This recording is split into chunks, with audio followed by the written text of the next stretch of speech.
Assalamualaikum warahmatullahi wabarakatuh. Nama saya Siti Fatma Salsabila Fardis dengan NIM D1B017102. Di sini saya akan menjelaskan tentang aliran-aliran filsafat dalam pendidikan. Dalam video pembelajaran ini, saya akan menjelaskan tentang 4 aliran pendidikan. Yang pertama, aliran filsafat esensialisme. Yang kedua, aliran filsafat perensialisme. Yang ketiga, aliran filsafat progresivisme. Yang keempat, aliran filsafat konstruktivisme.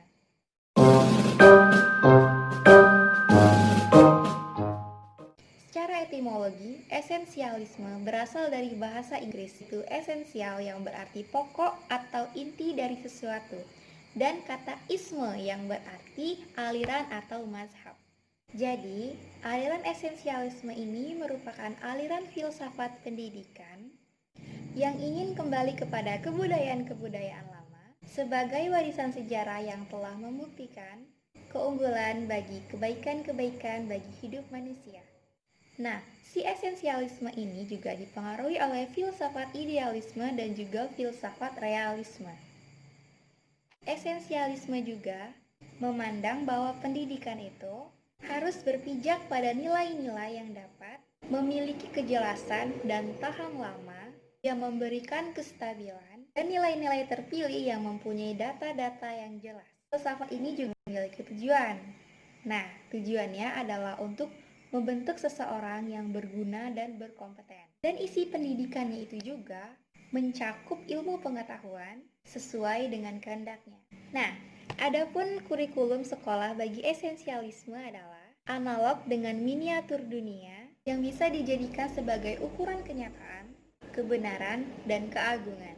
Oleh karena itulah dalam sejarah perkembangan kurikulum esensialisme dipengaruhi oleh filsafat realisme dan idealisme. Tokoh-tokoh filosof yang ada dalam aliran ini adalah William C. Beckley, Johann Friedrich Herbart, dan William T. Harris.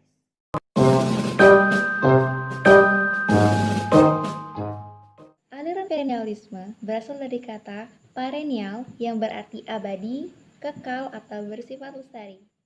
Nah, perennialisme ini muncul dan berkembang sebagai reaksi atau solusi yang diajukan atas terjadinya suatu keadaan yang mereka sebut sebagai krisis kebudayaan dalam masyarakat modern. Aliran ini merupakan aliran pendidikan yang lahir pada abad ke-20. Menurut perennialisme, ilmu pengetahuan merupakan filsafat yang tertinggi, karena dengan ilmu pengetahuan, seseorang dapat berpikir secara induktif. Jadi menurutnya, dengan kita berpikir, maka kebenaran itu akan dapat dihasilkan. Menurut konsep dasar aliran perennialisme, belajar merupakan latihan mental dan disiplin jiwa loh. Serta menurut para ahli realisme, asas dasar manusia itu sejagat dan tidak berubah-ubah. Dan antara ciri-ciri tersebut ialah rationality dan amat penting disemai pada diri setiap orang. Jadi, menurut ahli perennialis dan konsep-konsep dasarnya, pendidikan adalah persiapan untuk hidup. Serta tak lupa dengan tokoh-tokoh penting yang ada dalam aliran perennialis ini, yaitu adalah Plato dan Aristoteles.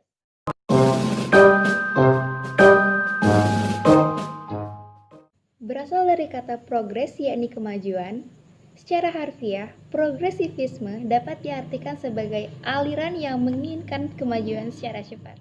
Jadi aliran ini tuh menghendaki kemajuan untuk mengubah suatu perubahan. Dan secara epistemologi, progresivisme merupakan pengetahuan, informasi, fakta, hukum, prinsip, proses, dan kebiasaan yang terakumulasi dalam pribadi seseorang sebagai proses interaksi dan pengalaman.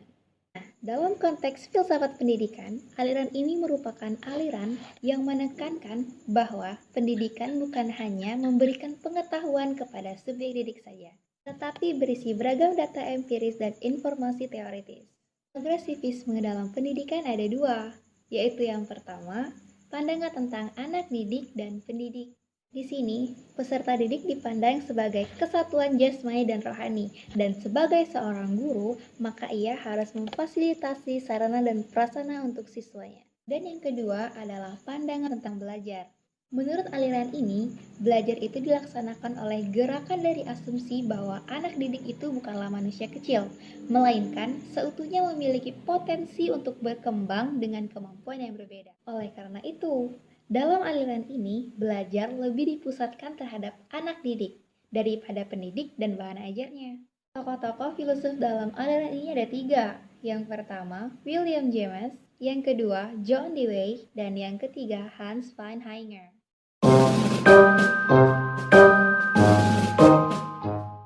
Aliran ini adalah suatu filsafat pengetahuan yang beranggapan bahwa pengetahuan itu adalah hasil dari bentuk manusia itu sendiri. Nah, menurut paham ini, pengetahuan itu tidak dapat ditransferkan begitu saja dari seseorang kepada orang lain, melainkan harus diinterpretasikan sendiri pada tiap-tiap orang. Sekarang kita akan berbicara mengenai pengaruh filsafat konstruktivisme terhadap pendidikan. Sebenarnya, prinsip-prinsip konstruktivisme dalam pendidikan sudah banyak sekali digunakan pada sains dan matematika, yaitu sebagai referensi dan alat refleksi kritis terhadap praktek, pembaruan, dan perencanaan. Jean Piaget adalah pelopor utama dalam aliran ini. Konstruktivisme yang dikembangkannya dalam pendidikan dikenal dengan konstruksi kognitif atau personal konstruktivisme. Menurutnya, belajar akan lebih berhasil jika disesuaikan dengan tahap perkembangan kognitif dari peserta didik. Jadi, aliran konstruktivisme ini menekankan bahwa pengetahuan adalah konstruksi dan pengetahuan bukanlah tiruan dari kenyataan. Baiklah, sekian video pembelajaran dari saya. Terima kasih dan wassalamualaikum warahmatullahi wabarakatuh.